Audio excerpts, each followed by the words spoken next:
હું ગોરધન પટેલ કવિ વીઆઈટીઆઈમાંથી આવું છું, માંડવીથી. અમે અનેક પ્રવૃત્તિઓની સાથે શિક્ષણ સાહિત્યનો પ્રોજેક્ટ પણ ચલાવીએ છીએ. એના ભાગરૂપે અમે કચ્છના વિવિધ ગામો, તાલુકા મથકો ઉપરાંત ગુજરાતના વિવિધ ગામો, શહેરોમાં પુસ્તક મેળાઓના આયોજન અવારનવાર કરીએ છીએ. અમારો આ 100મો પુસ્તક મેળો છે. કચ્છમાં અમે 77 કર્યા છે અને 23 અમે બહાર કર્યા છે. આ બહુ મોટી ઘટના છે. આ પુસ્તક મેળામાં, અમારો 100મા પુસ્તક મેળામાં 3 બાબતો વધારાની ઉમેરી છે. એક તો અમે 50% ડિસ્કાઉન્ટ આપીએ છીએ કોઈ પણ પુસ્તકમાં. એક લે કે ગમે એટલા લે, કોઈ પણ વ્યક્તિને 50% ડિસ્કાઉન્ટ. આમાં 18 પ્રકાશકોના 4000 ટાઇટલ અમે લઈ આવ્યા છીએ. 18 પબ્લિશર છે ગુજરાતના માતબર પ્રકાશકો. એના અમે મંગાવ્યા છે. અમે અમારે જોખમે, અમારે ખર્ચે અને 50% ફ્લેટ ડિસ્કાઉન્ટ આપીએ છીએ. બીજું વિશેષ યોજના એ પણ આની છે કે કોઈ પણ સ્કૂલ, સંસ્થા, લાઇબ્રેરી મિનિમમ 28000નું નેટ પેમેન્ટ લઈને આવે અને એટલા ખરીદે તો 50% ડિસ્કાઉન્ટમાં ને 5000ને તો મળે જ, બધાને મળે, એમ ને મળે, પણ 2000ના અમે ભેટ આપીએ છીએ.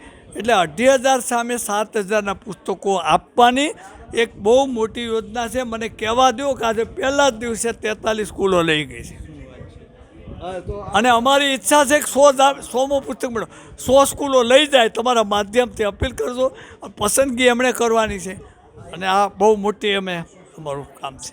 અરે સાહેબ, પુસ્તક મેળો થાય ને એ સમાજના હિત માટે, સમાજના સ્વાસ્થ્ય માટે અતિ જરૂરી છે.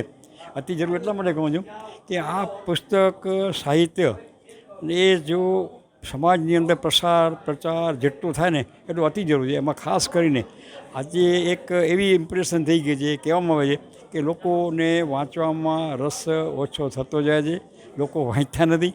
પણ જે હોય તે સાહેબ, જેટલા વાંચે જેટલા વાંચે એટલું જ્ઞાન, સાહિત્ય, સરસ્વતી સાધના એ અતિ જરૂરી હોય છે.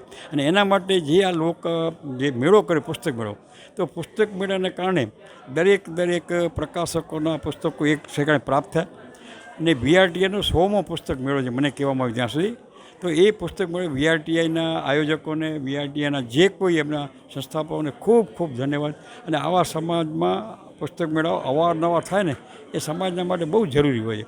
અને આનાથી કારણે એક નવી આપણી ઇન્ટેજારી થાય, આપણું જ્ઞાનમાં વૃદ્ધિ થાય. અલ્ટિમેટલી વોટ વી વોન્ટ કે આપણું નોલેજ વધે.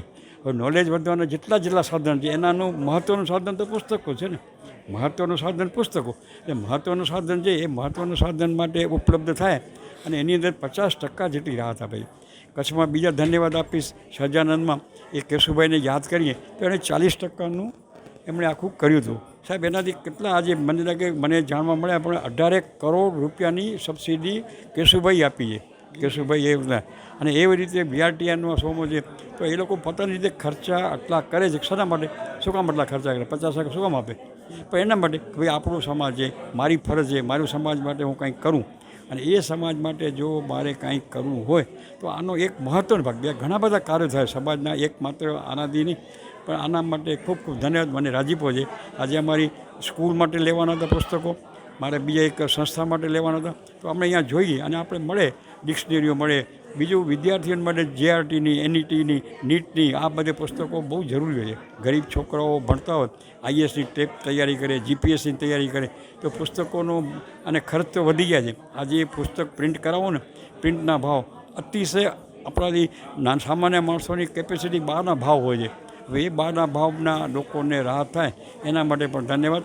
તમારા મારફતે જે આ લોકો વાંચવાના હોય, લેવાના હોય એ બધાને મારા થતી ખૂબ ખૂબ હૃદયપૂર્વક ધન્યવાદ. જય માતાજી.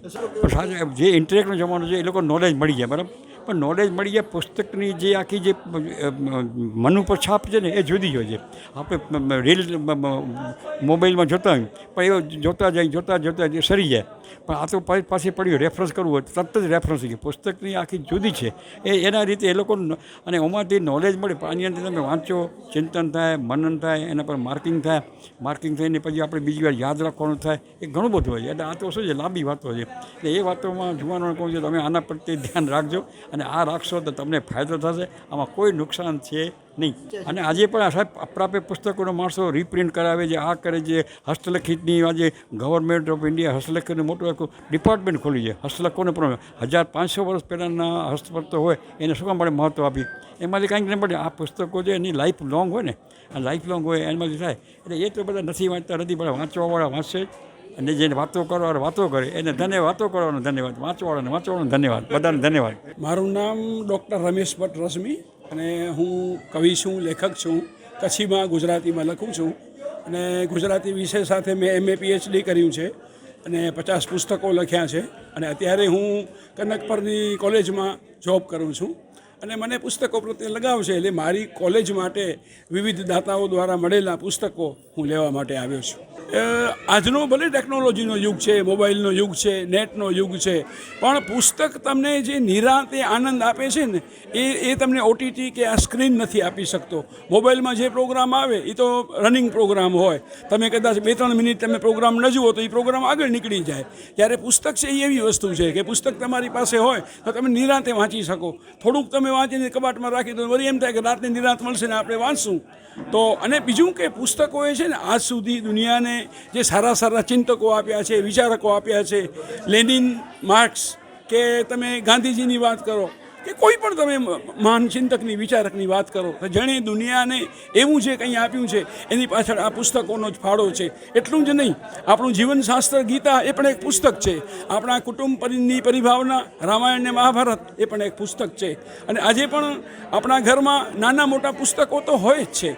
એટલે કદાચ યુગ ગમે એટલો સુધરે તો એ ભલે હું પુસ્તક પ્રેમી છું, લેખક છું, કવિ છું એટલે નથી કહેતો, પણ પુસ્તકોનું જે સ્થાન હતું એ હતું, છે અને રહેશે. એના વિશે આ VRTIનું બહુ મોટું કામ છે.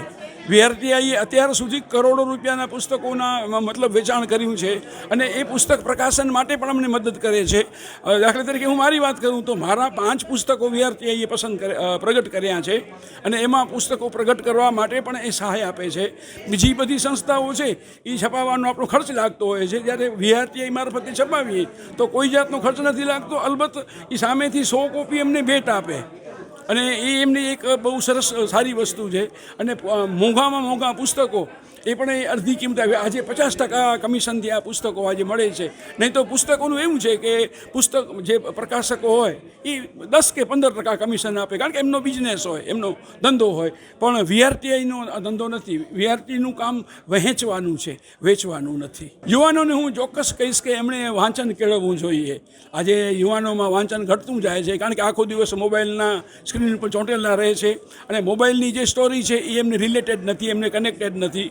કોઈ રીલ સાથે, કોઈ કનેક્ટર સાથે સીધો એમનો જીવનનો કોઈ સંદર્ભ નથી. એટલે માત્ર જોયા કરવું ને મનોરંજન માણવું એના કરતાં આપણા જીવનમાં પરિવર્તન આવે, આપણા વિચારોમાં પરિવર્તન આવે, આપણે કંઈક સારું શીખવાનું મળે. એના માટે હું યુવાનોને કહીશ કે તમે મોબાઈલને ભલે ટાઈમ આપો તો એટલો સમય તમે પુસ્તકોને પણ આપો અને એમણે વાંચવું જોઈએ. પુસ્તકોના સાચા મિત્ર, જો પુસ્તક છે ને એ જ આપણો સાચો મિત્ર છે.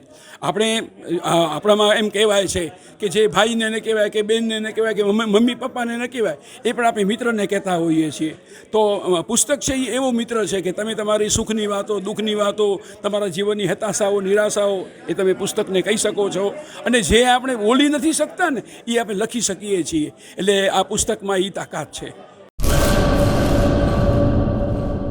2026-27 એડમિશન ચાલુ છે. ઓછા અભ્યાસે ઝડપી નોકરી મેળવવાની સુવર્ણ તક. સતત 9 વર્ષથી નંબર 1 સંસ્થા. અનેક વિદ્યાર્થીઓ સરકારી નોકરી મેળવી ચૂક્યા છે. ફાયર સેફટી કોર્સની થિયરી અને પ્રેક્ટિકલ તાલીમ સચોટ રીતે આપતી એકેડમી એટલે Gujarat industrial fire and safety academy. પ્રવેશ લાયકાત ધોરણ 10 થી 12 પાસ. આપ સૌ વાલીઓ અને વિદ્યાર્થીઓના સહકારથી સતત નંબર 1 રહેલી સંસ્થા 8 વર્ષ પૂર્ણ કરી 9મા વર્ષમાં મંગલ પ્રવેશ કરે છે. ભવિષ્યના ઘડતર અને સારી નોકરી મેળવવા આજે જ સંપર્ક કરો Gujarat industrial fire and safety academy, બીજા માળે રાષ્ટ્રભાષા ભવન, બસ પોર્ટની સામે, ભુજ, કચ્છ.